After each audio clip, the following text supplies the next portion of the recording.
Hey everyone, welcome. We'll get started in just a few minutes to let more people join.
Hey everyone, thank you for all those who have joined. We're just going to give it another minute before we get started.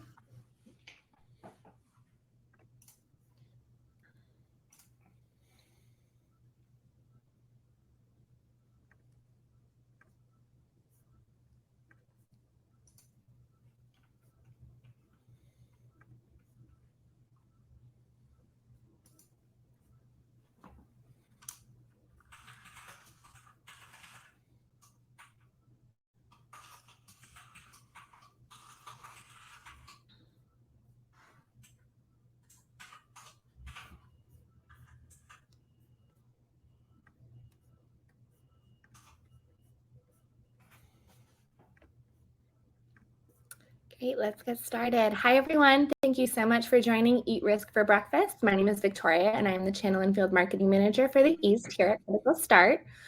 Before we begin, I'm going to go over just a couple of housekeeping items. So this session is being recorded. You'll receive the recording within 24 hours of post-event, so be on the lookout.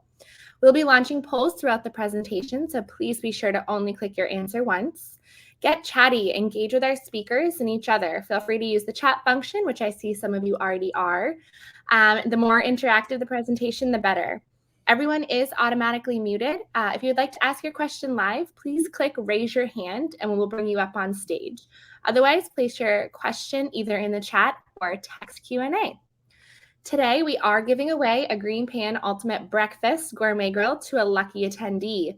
You can enter the drawing by commenting in the chat, answering poll questions, and asking questions in the Q&A. Go ahead, next slide, Jordan. If it'll work. There we go. Next slide. Awesome. So today's agenda. So we'll be starting off with the speakers and then a fun latte artist will be coming in. Then we'll do the first half of the presentation and take a little break with another fun pancake art. Finish off the presentation and then a Q&A at the end. Jordan, I will hand it over to you. But while Jordan is introducing himself, I will be launching a poll for our first pancake art. Hey, good morning, guys. Thank you so much for joining us today. We really appreciate your time. I know everyone is always really busy today in our industry, so getting an opportunity to share and talk with you guys is truly a privilege.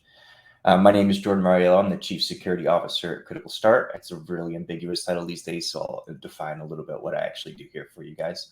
I run all of our operations essentially post-sale, so all the security operations, SOC functions, investigation and response, SOAR management, automation and orchestration playbooks. I run our cyber research unit, which is detection engineering and cyber threat intelligence. And then I have customer success, support, onboarding implementations, and then all of our pro services functions, incident response, pen testing, and consulting services as well. So kind of everything that touches our customers post-sale. Today, we'll be focusing a little bit more on the security operations component of that. It's really my background. I've spent almost my entire career, going on 24, almost 25 years in cyber, doing security operations work.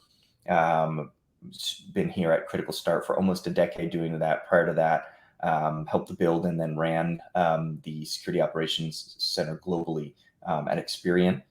And then prior to that, military and under Department of Defense and Intelligence umbrella doing the same thing there too as well. Communications and cyber. So a lot of experience in this world and spent a lot of time in it. It's what I'm passionate about. It's what I love to do, and probably all I will ever continue to do for the length of my career. And I'll turn over to Jazz for a quick intro there. Good morning, everybody. I need to adjust my hands right now. Oh, Hello? Jazz, we're having a little problem with your microphone there, I think.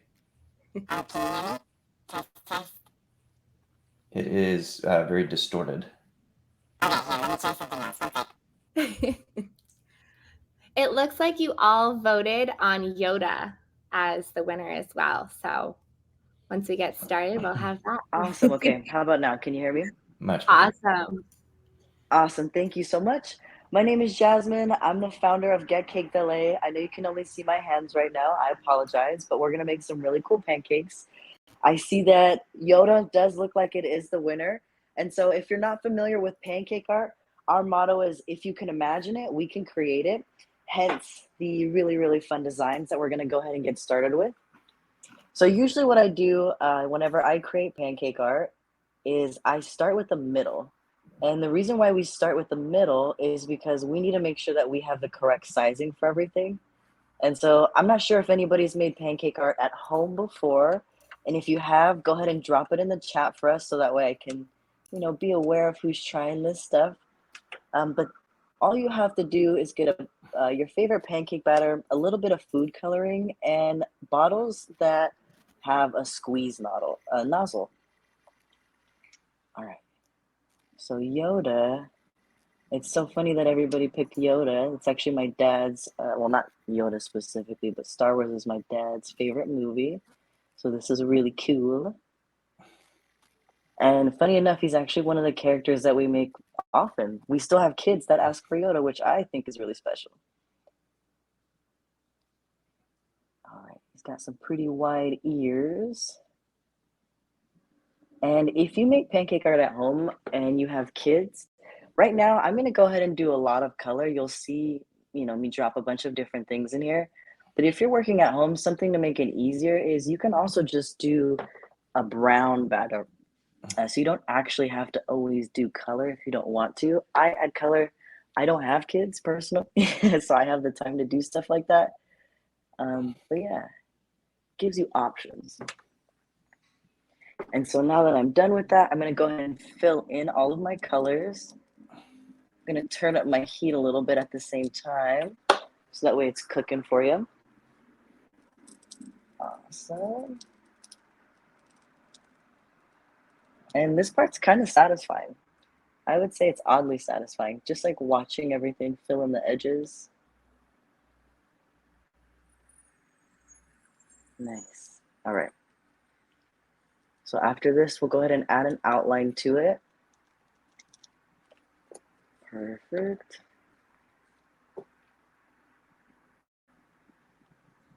So when I started this company back in 2017, I didn't have any art experience whatsoever. I always try and relate that to people doing any job, any task, including the jobs that you have now today, right? When you first started, you didn't have any experience doing it.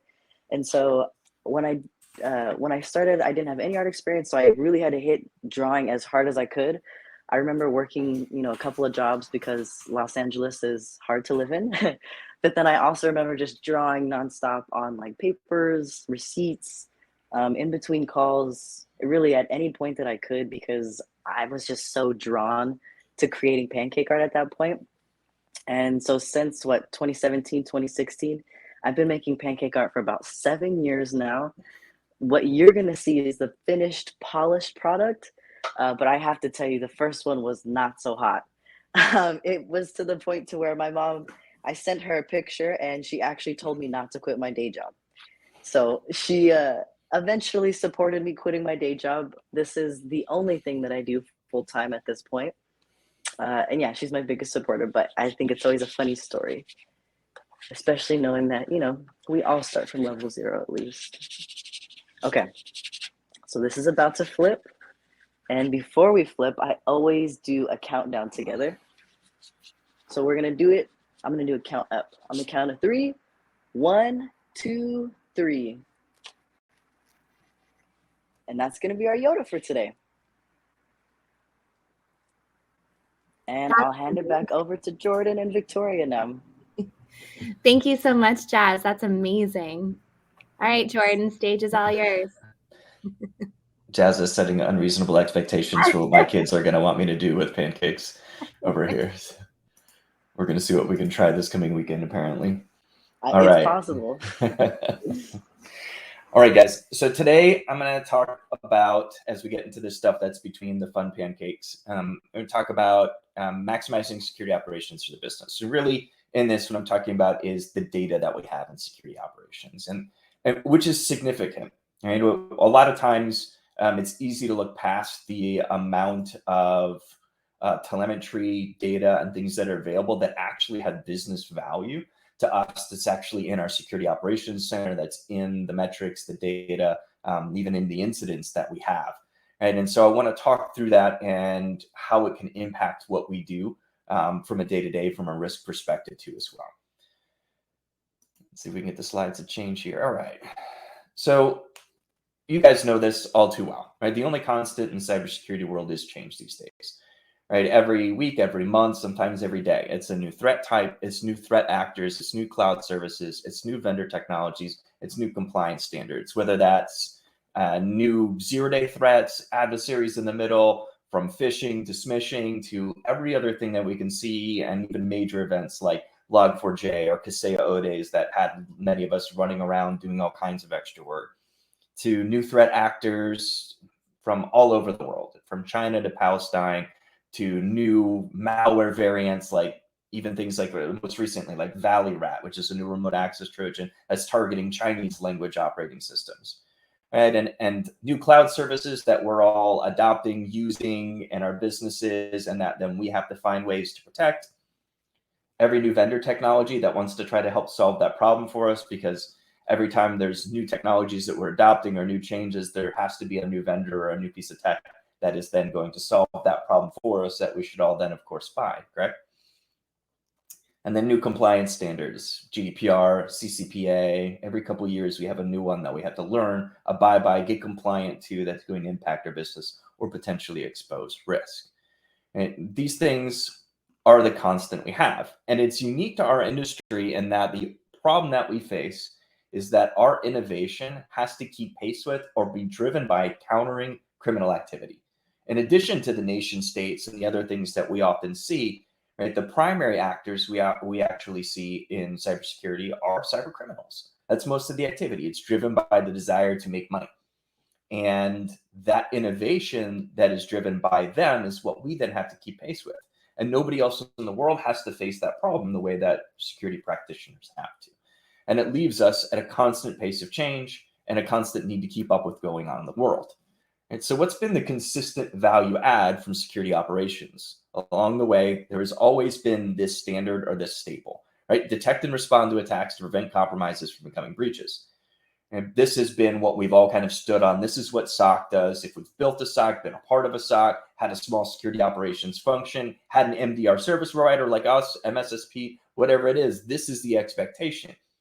And a part of that is then, collect, normalize, aggregate all the functions that go into bringing that data to a centralized platform, normalizing that for analysis, right? Monitoring the trends, the threats, threat actors, developing detections, TTPs, all the way back to when, many of us who have been in the industry 20 years or more, when we had our own RSS feeds and we're pulling things from all different sources all over the internet to try to keep up with what was going on.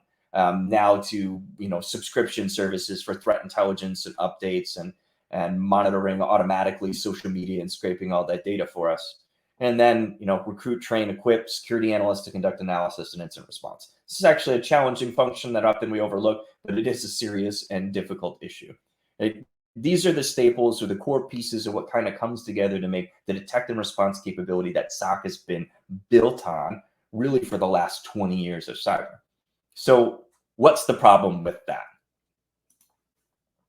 The problem is that at the point that we're doing detection and response, something bad has already happened.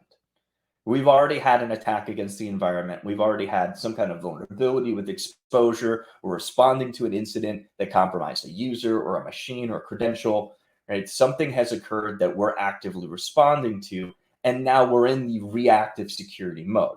Now, that is the staple of SOC, but it doesn't have to stay that way for the long term. In fact, a lot of the things that we're doing should help us turn reactive mechanisms, reactive data into proactive security. If we look at just the pillars of what we have in NIST, right? This is how our perspective has to begin to shift a little bit, is that in security operations, we've constantly been in the bottom two pillars, right? We're going to detect, we're going to respond to threats, we're going to do that really well. And so we've built out tools and technology, from endpoint detection and response technology to security orchestration, automation, and response, and combining SOAR platforms and SIEM and EDR with anomaly-based detection and complicated response capabilities, and putting that into our environments, building out playbooks and getting our response times and our detection capabilities elevated to a place where we feel like we're preventing damage, right? Because the objective is not to stop every compromise. That's impossible. And most of us know that at this point, right? We're going to have things happen primarily because we have carbon-based life forms working on computers, right? And that's what drives most of our incidents today, is that people make mistakes. They do things they shouldn't do. They violate process and procedures, or sometimes they just get tricked by a crafty attacker.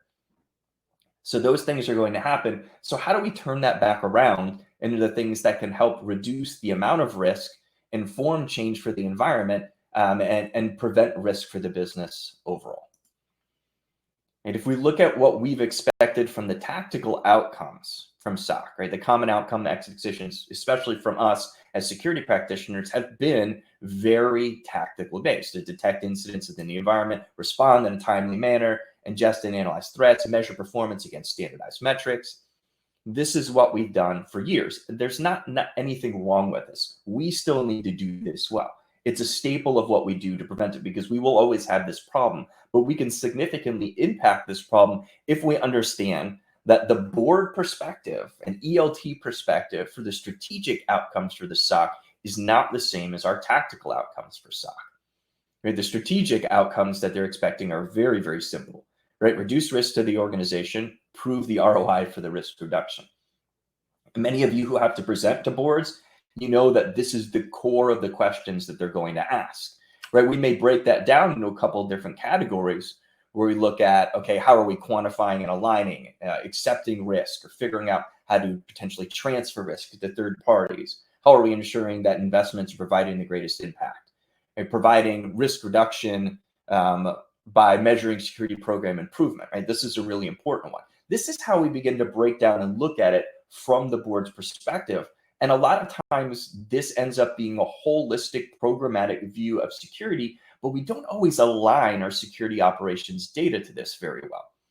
But there's a lot of value in the data that we have that actually aligns with this in a very powerful way.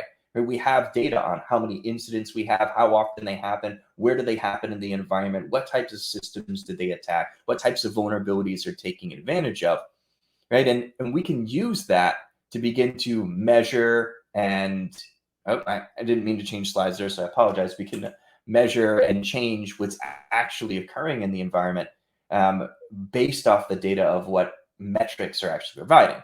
Now, historically, our metrics have been pretty simple, right? There's nothing wrong with these metrics. This is a shot of one of the dashboards in my platform. These are staple metrics: mean time to detect, mean time to respond, total events, right? What's our coverage look like? How do we map that against potential cost, equivalent cost, or savings to give us ROI? These are standardized metrics. They're important. They should be a staple, but they also really, these are table stakes, right? There are still very few organizations that get all these measurements done accurately and correctly. In fact, it's shocking that even some service providers don't even measure some of these, let alone set an SLA against it today. But in our opinion, these should be the table stakes for what we're measuring. But if we take a look deeper into the actual incident data, there is a significant amount of additional data beyond this. We have data around where the attack happened, how it attacked, and how we categorized it, what priority it was, where in the environment, who did it impact, what hours did it occur between. Right? All this is relevant data that we can be looking at, that we can be analyzing, that can impact the decisions that we make as a business. Way too often, this is something that is from the SOC leader down in our organizations. Even for us, building an MDR and starting that, when we started looking at our data in the incidents, this data stayed from a SOC leadership perspective facing downward. Right? And we would look at that data and optimize and automate and build better playbooks, better procedures, better review, better training. All those things would cycle back and become closed loop. But this data also can be very powerful to communicate risk upward if we're looking at it in the right way. So after our next pancake break, we're going to talk about how we do that with some examples of some ways that we've done it, how we bring that to bear in our environment for our customers, but not just from a proprietary platform perspective, but from a methodology perspective of this is how we've done it, this is how we look at it, and this is how anybody could look at that data and begin to use that to make impact to their environment as well. So I'm going to pause here before we get back in. I'm going to turn it back over to Jazz for another piece of amazing pancake art.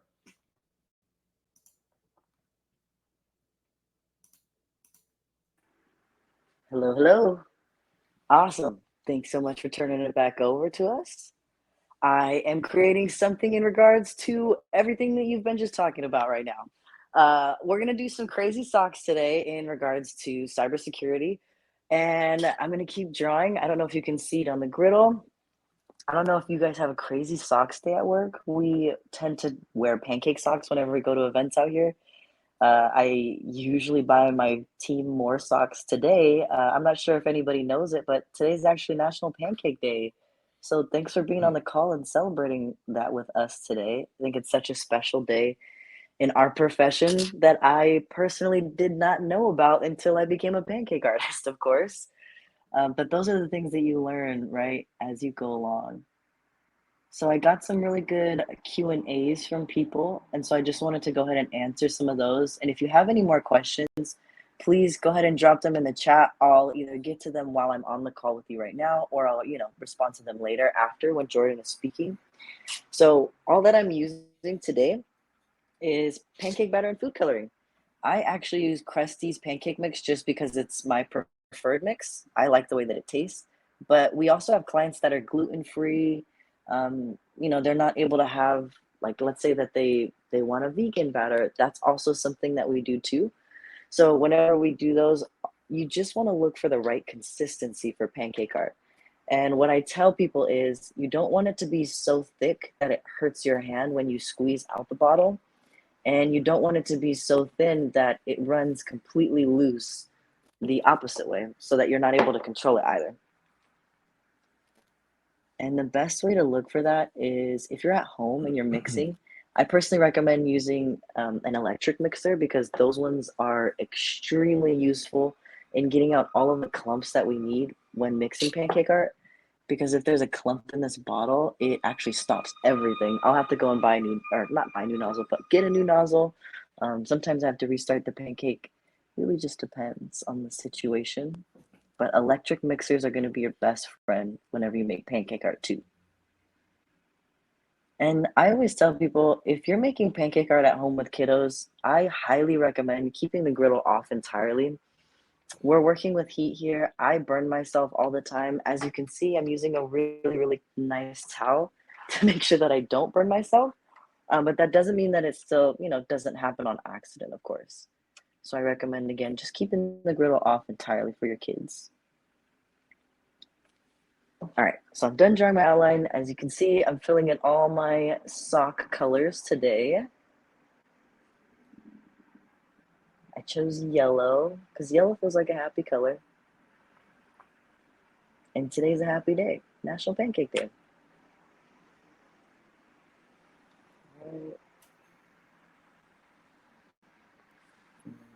Okay, so if you are making this at home for your kids, and let's say your kids are very, very helpful and you're a little bit hesitant for them working with the heat, completely understandable. Personally, whenever that happens, I recommend that you draw the design and then you have your kids help fill in the colors. That'll be your easiest bet. And I'll show you the size of my bottles too when I fill the colors, because it actually looks a little bit different than what I have here. So I'm using an electric Presto griddle right now. They do not sponsor me. It is just my favorite griddle, I'll be honest. I've found that personally, any non-stick griddle will actually work whenever you're making pancake art, but these ones, they give me more space to work.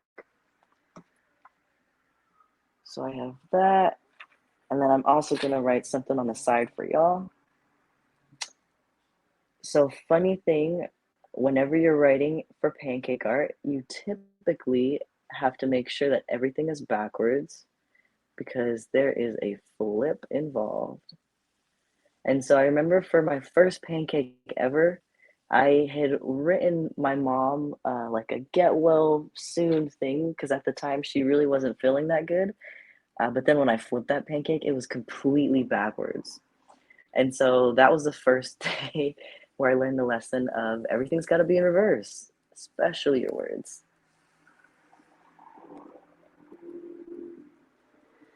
Okay. So these are my small bottles. Like I said, I'll show you my big bottle in a second. Right now, you can see the pancake is bubbling a lot. And so at this moment, what I'm going to go ahead and do is take my spatula and get underneath it just to make sure that it is loose, not sticking. But I don't want to force it. So if I feel a little bit of resistance, like right here, I'm going to just pull that spatula back.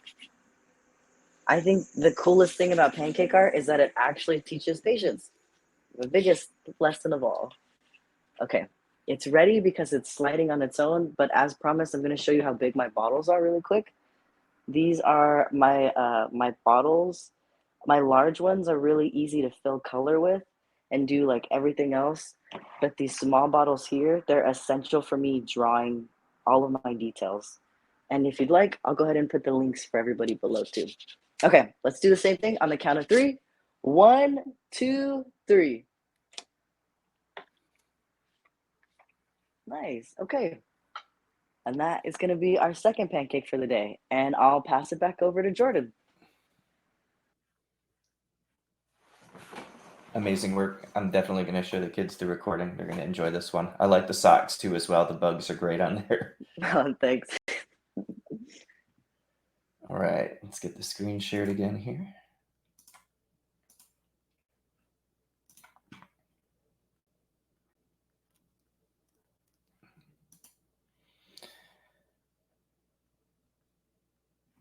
All right, let's see if we can get to the build out here. Sorry. All right, so I don't think anybody will disagree with this, right? That when we're looking to accomplish objectives, when we're looking to make change, or we're looking to measure something, often we want to be able to measure against a standardized framework, especially if we want to be able to communicate in a broader sense across a board level, across an organization, and we also want to be able to improve and show improvement over time. Then I think that's something that's really important, is that we standardized against a framework so that we can show improvement. And one of the ways that we can do that is against NIST, and we're using that for holistic programs. But when we begin to look at SOC data, we have to get a little bit more detailed than when we look at the 5 pillars, because we need to be able to back up everything we're doing with empirical data. And the level of detail that we need is often not there for the more tactical items when we're looking at something that's as strategic as the cybersecurity framework. So this should probably look familiar right now. I would venture to bet that everybody who's on the call has seen, used, and is familiar with the MITRE ATT&CK framework at this point. And you should be able to, hopefully, in your environments, see it something like this, right? Where you can actually see, what is my coverage? How is that actually firing in the environment, right? This is the way that you want to be able to use, apply, and show the MITRE ATT&CK matrix so that you can see things that are actionable in your environment when it comes to detections and coverage. But I talk to a lot of customers. I talk to a lot of security operations practitioners about this particular problem. And very few of those people who are familiar with MITRE ATT&CK are also then familiar with the MITRE ATT&CK enterprise mitigations. So MITRE ATT&CK enterprise mitigations is a categorization framework that's been given for technologies and sub-techniques that exist for how we can use reactive, proactive, or configuration measures to actually implement change in the environment, so that we can see things like abuse of accounts and the according control that we would put into place to actually implement a change for the environment. Now, where this data becomes really, really powerful is if we can align the security incident data that we have with MITRE enterprise mitigations, and we can use that to demonstrate where we have changes that should be made in the environment, we can start to do something that's actually really powerful across the enterprise, right? What we want to be able to get to when we're doing security operations communications, when we're bringing this data up to a higher level, when we're getting this to face upward in the environment, and it isn't just for our security operations personnel, is we want to be able to show ROI and greatest impact per dollar spent, right? And this isn't just actual dollars, but this is also resource utilization. If I have the time, if I have the dollars, if I have the people, if I have the ability, what am I going to use it to actually do in the environment? This is what we're looking for, is how do I get to a place where I can give a risk rank stack of what's important to change in my environment? And how do I implement things that are actually from the security operations data in there? We can see there's several things that would be on here that have nothing to do with security operations data, like deploy backup for user devices, add vulnerability management, right? Those are more programmatic things. But how in my top 5 do I end up with enable MFA for all critical users, deploy endpoints on 71 hosts, or add cloud IAM logs to SIEM? Well, those are things that would come from security operations data, where we can look at gaps in coverage, where we can look at actual incidents that are occurring. And then that's how you get to the point where, instead of just seeing, well, we need to add vulnerability management as a programmatic problem, right? And that's a gap we have from our overall program. We can stop and look at it and say, well, actually, there's a simpler, less costly, less resource intense change that we can make to the environment. And we already have the technology to support this. What we need to do is enable MFA for all critical users in the environment. If we do that, we're going to make a much more significant, much more impactful change. Well, how can we prove that, right? Because we don't want to just theorize this to our board. We don't want to just talk about this to our leadership team and then not have data. We need to have empirical data that can back this up. This is where we look at adjusting our perspective on how we look at SOC incident data, and even how we report SOC incident data to align with this. Now, this is simply how we look at it. I'm using our dashboards as an example. There are multitude of ways that you can also bring this data in yourself. But what we're doing is looking at categorizing this based on impact, based on probability, based on effort to implement, but then combining that with the data that's behind it for actual incidents that have occurred. So then we're looking in the environment and we're saying, well, why is that at the top? Why is number 1 on this slide, enable MFA for all critical users, right? How does that align with the incident data? Well, if we go down and we see there's a number of incidents that we would be able to drill into, where if we look at the technique ID, it all falls under multi-factor authentication, right? By using the MITRE mitigations framework, I'm able to align all of those together to see, well, I've got 23 alerts, and I could go through and look at those. I can see how many of those are true positives. I can see how many of those were impactful to the environment, and I can roll all those up to MITRE mitigation ID for M1032, which is multi-factor authentication. So then we can see the actual incident count, 23 alerts. There were a high volume of true positives that were impactful for the environment, right? We spent maybe 20, 40, 60 hours dealing with these incidents, remediating items that were related to this. We had users who were interrupted and offline. We had impact to the environment. And that time was dollars lost for the environment too as well. So even though we want to implement our vulnerability management and vulnerability scanning, right now the easiest change, the lowest resource utilization would be to go through, enumerate what all our critical users are, and enable MFA and make that mandatory for the environment.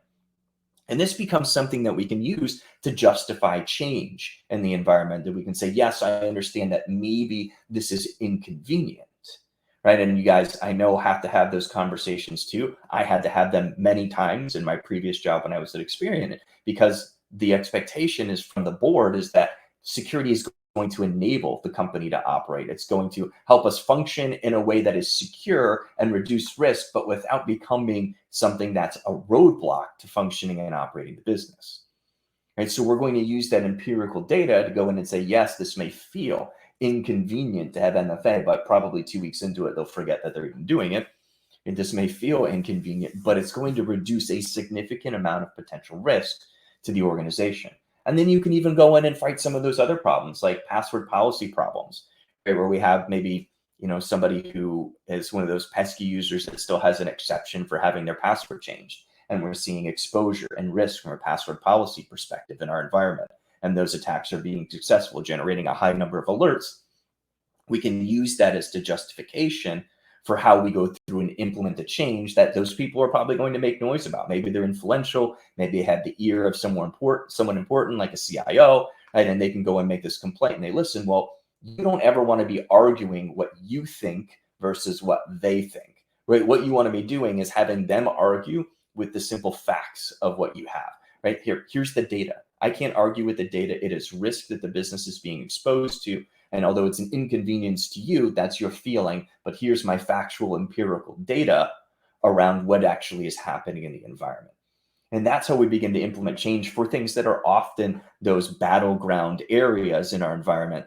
Right? And the same thing goes for even when we're asking for, the dreaded downtime, right? Coming from somewhere where we had a very large e-commerce environment, right? Where they literally measured downtime in dollars per minute, and everybody knew that actual value.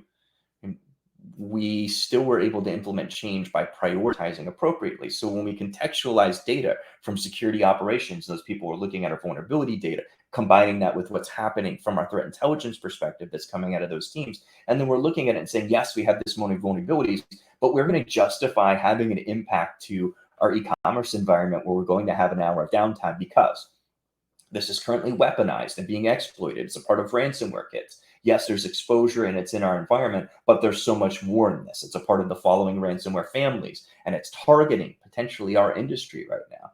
Right? Contextualizing that data becomes very, very relevant to having these conversations and to pushing the device for change in the environment to actually reduce risk.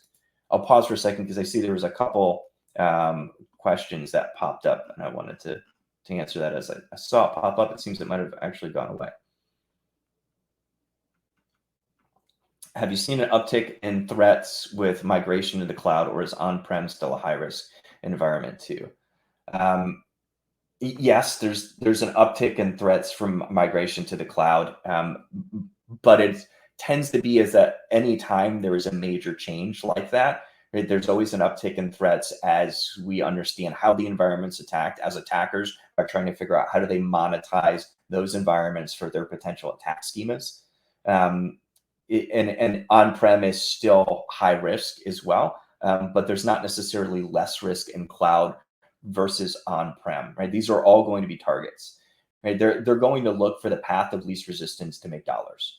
Right now, I know we often talk and we see that like the highlights of the news are often focused around nation state threat actors. And that's what people want to talk about the most when we talk about attacks. But the reality of it is that it's more than 80% of the cyber activity that we see is actually cyber criminal activity. It is the by far larger volume of activity that we see, right? The rest of that is broken up from hacktivism and nation states and other things that we can break down into the smaller components, but the vast majority of this is about how do I monetize the attacks to make dollars.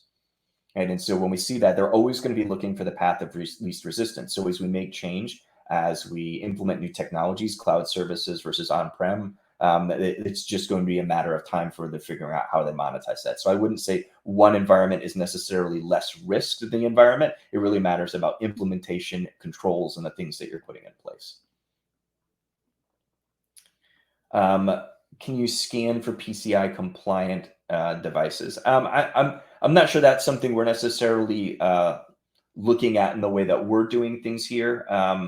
You could scan if you had set that up from a vulnerability scanner perspective. That's probably a better question for maybe one of the vulnerability scanning vendors, to be honest, than it is for me, as I'm not running that component of it. But what I'm looking at is more, how do I take some of the data, combine that with security operations data, so that I can help prioritize what actually should be changed out of that? Because you guys are probably seeing the same thing that I saw when I was running things from a security operations perspective, is you might be getting a list of 10,000 vulnerabilities that might exist in an environment, right? We had hundreds of thousands of endpoints, servers, and 40,000 plus employees, right? And when you have that kind of environment, you're going to have a lot of vulnerabilities. Well, out of that, how do you figure out what you're going to spend time on?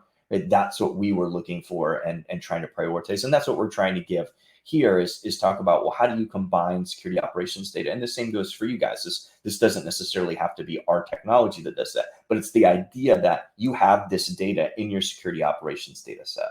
You have the data in your threat intelligence data set to contextualize a lot of the things that would be relevant to prioritizing the change that you actually should make. All right, I think that is the current questions.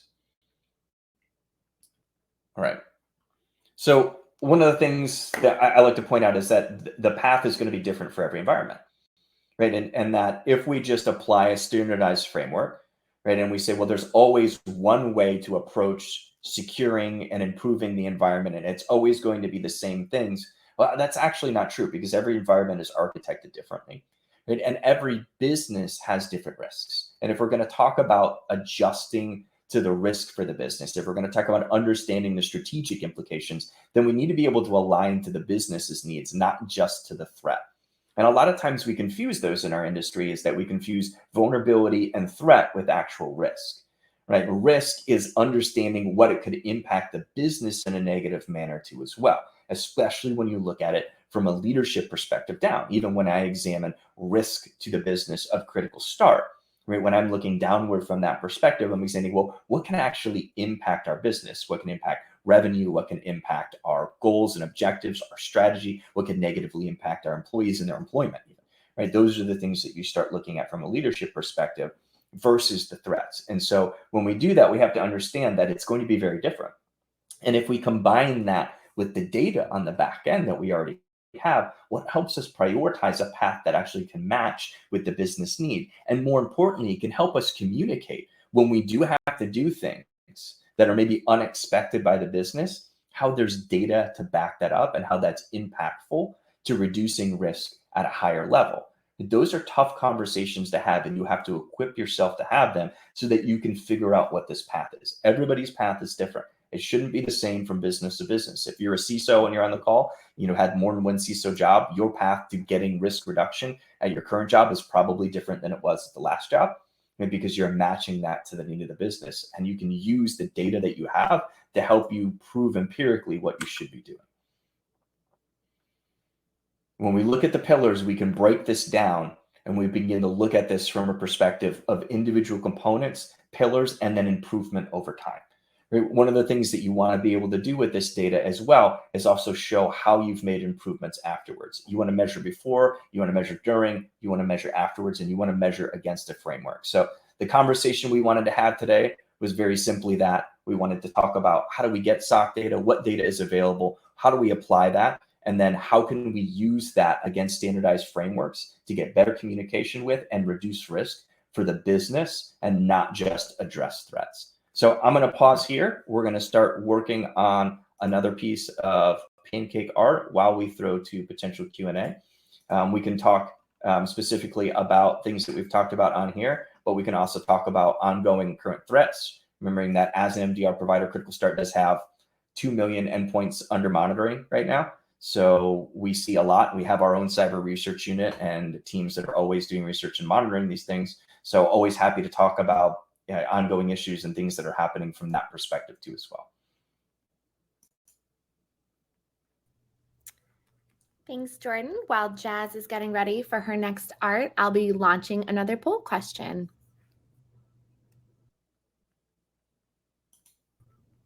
All you, Jazz. Awesome. Thank you so much. All right. So I'm sure this piece looks familiar to y'all. If not, hopefully you get a little bit more acquainted with it. This is a little bit of your logo, and it looks like some of the peer benchmarking framework alignment within your company that we're going to be making as pancake art today.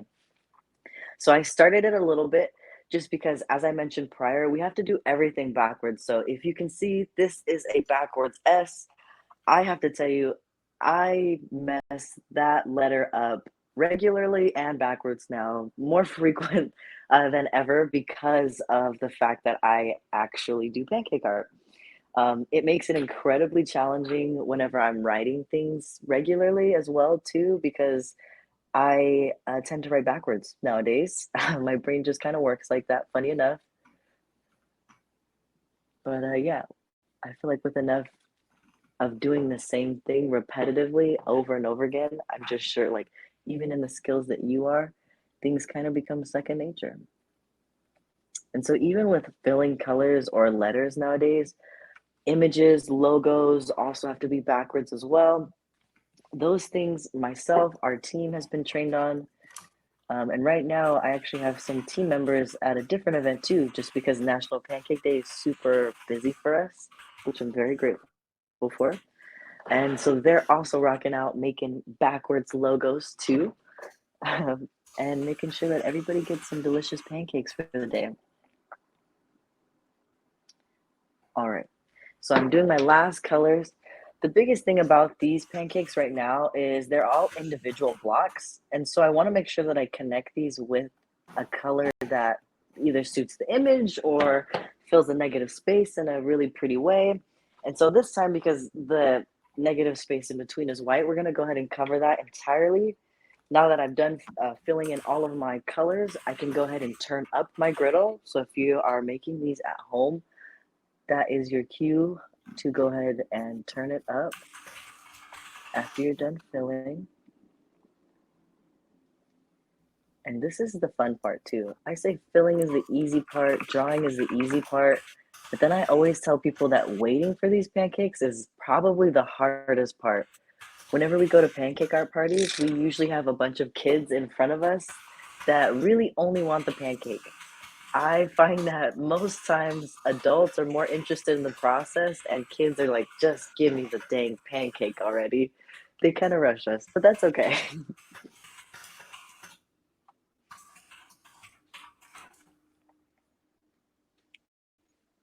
All right.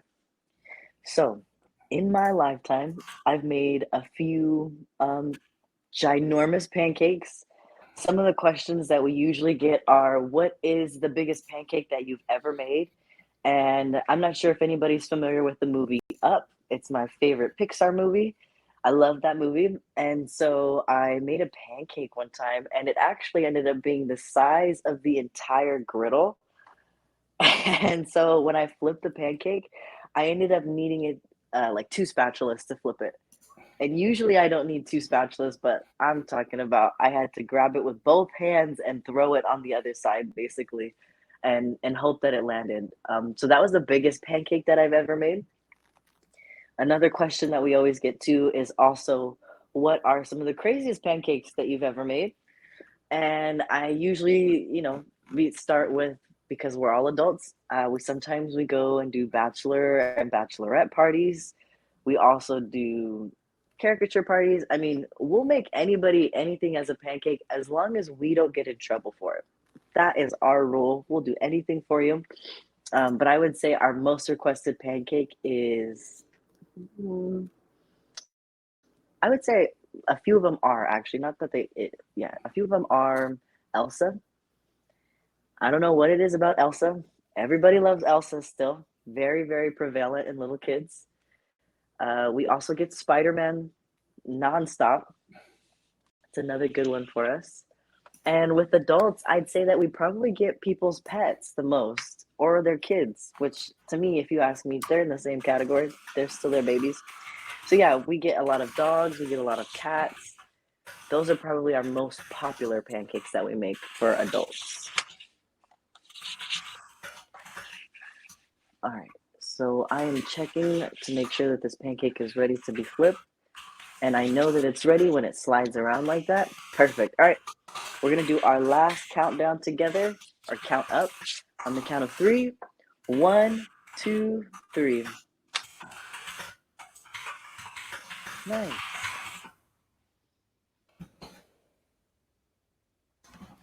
That's great. I don't think I could do the backwards writing. That would probably throw me for a loop. I'd have to figure that one out.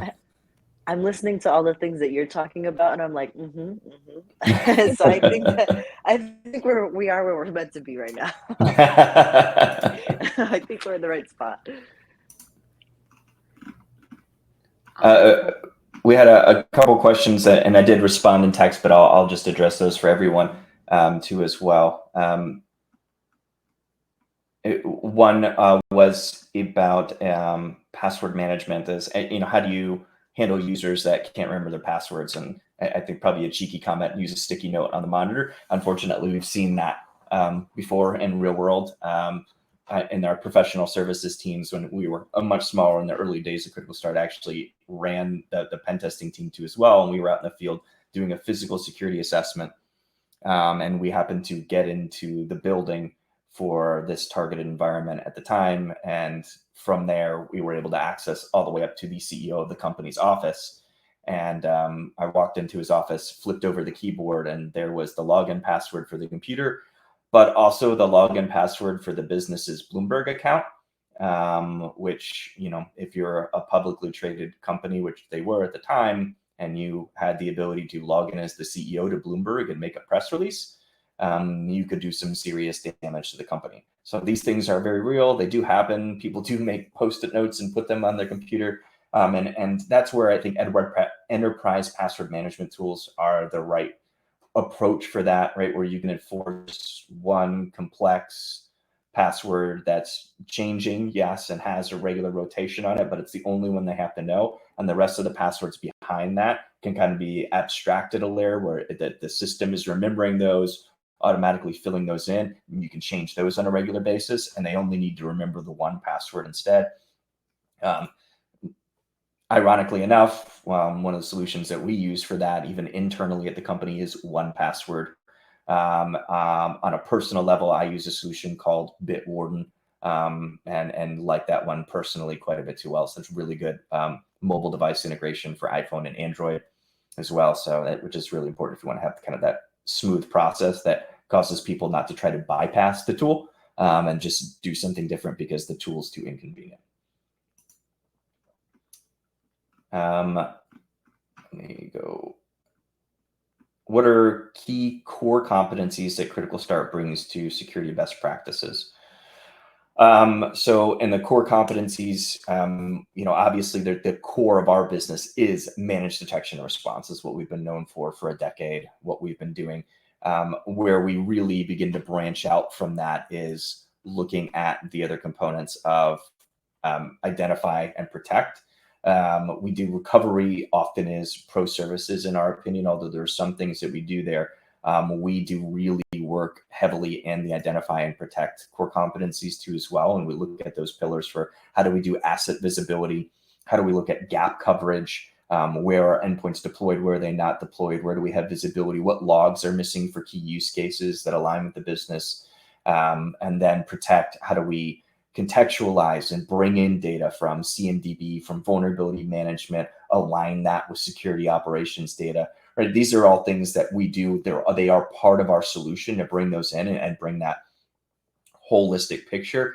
I think the point today was to talk about how this can be done really by anyone, right? And if you look at that and you begin to have your security operations team begin to input, even if it's free form, even if you don't have ability to change fields in your case management system, to add a new field where you could add the MITRE mitigation label in there, even if they were to free form it, and then you just use search to go through and find those, that is an interesting way to start and begin to look at what data would be there. And you can begin to develop queries and run against that database. Most of the SOAR databases or case management systems do have a SQL database that you can access with something like Crystal Reports too on the back end. And that would allow you to run those and build your own reports if you needed to begin to find and use that data in a powerful manner. There was just a quick question about just what, kind of what is MCRR, and this is a term that we've coined for managed cyber risk reduction. That's kind of our all-encompassing service offering. That's the way that we term it, right? Is that managed detection and response has to really step beyond just detection and response to becoming something more than that, which is managing cyber risk and using that data to implement change at customers, to equip them to be able to communicate better about what's happening from a risk perspective and help them actually reduce risk, right? If the mission of Critical Start, as our CEO puts it, is to detect and respond to threats to stop breaches and prevent damage to our customers and protect their kind of mission critical business, right? We're going to put it really simply, right? If we're going to do that, that also means getting into the protection identify phases so that we're not just at the right of bang, but we're moving left of bang, to use a military term there, and what we would want to look at, what we would want to do, and how we want to provide services to the customer. In regards to federal certifications, Jonathan, it's not an area historically we have operated in. At the state level, we have worked at that, like state ramp, and then we are PCI, SSA 18, SOC 2 Type 1, Type 2. Certified to as well, but we have not done, or we're not FedRAMP certified as a business. We can function in GCC High and some of those other environments, but we have not done any of the federal certification programs. Not been a core part of our business to this point. Great. Thank you all so much for your interaction. This was a great webinar. Thank you, Jordan, so much for the content, and thank you, Jazz, for your fantastic artwork. As a reminder, the recording will be available within 24 hours, so be on the lookout for that. And if you have any questions, feel free to reach out to us. Otherwise, we'll be talking with you soon. Thanks, everyone.